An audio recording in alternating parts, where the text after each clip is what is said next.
They thought I'd cry. They thought I'd beg. They thought I'd crumble. Instead, I smiled. The day I found out my graduation savings were gone, my father's voice was casual, almost bored. "We needed it," he said, not looking at me. "Family comes first." I stared at the kitchen table where the envelope used to be. 3 years of weekend jobs, late-night tutoring sessions, birthdays where I'd pretended I didn't want gifts just so I could put away a little more. Gone. My mother didn't meet my eyes. She just kept stirring her coffee, as if I was being unreasonable for even standing there. That was the moment I understood. Love in my house was conditional. When I was younger, I believed my parents were strict because they wanted the best for me. I studied hard. I obeyed rules. I thought if I was good enough, they'd be proud. But the truth was simpler, colder. I wasn't a child to them. I was a resource, an investment to control, milk, and mold to their advantage. The savings theft wasn't sudden. It was a pattern. Birthday money? We'll keep it safe. Job income? You should contribute. I just hadn't wanted to admit it until the envelope disappeared. I could have yelled, slammed doors, told them I hated them.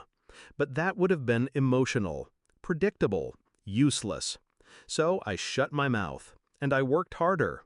I took on double shifts, ate instant noodles for months, watched the decimal points in my new bank account grow, tiny and silent. But that wasn't the real plan. The real plan began the night I overheard them talking about my cousin's scholarship. "Too bad our daughter's not smart enough for something like that," my father said. I didn't cry. I didn't sleep either. I started collecting receipts, not just for my own expenses, but for theirs. Mortgage documents, car payments, utility bills. I learned their debts better than they did. I found the late fees, the default notices, the quiet desperation they tried to hide behind arrogance. They had taken from me because they thought I had no power. But power is just information paired with timing, and I was patient. The first step was making myself invisible. I didn't argue. I didn't ask for help. I let them believe I'd given up on college. I let them think they'd broken me. Then I applied for every scholarship within reach, local, national, obscure private grants. I forged an independent status, proving I was financially estranged from my parents. Every rejection taught me how to write the next application sharper, stronger. By spring, I had more than enough for tuition, books, and living expenses. But I didn't tell them. Instead, I dropped casual comments about how I was still figuring things out and might just work full-time for a while. They nodded, satisfied. They had no idea I was already accepted into a top university 3 states away. The second step was my insurance policy.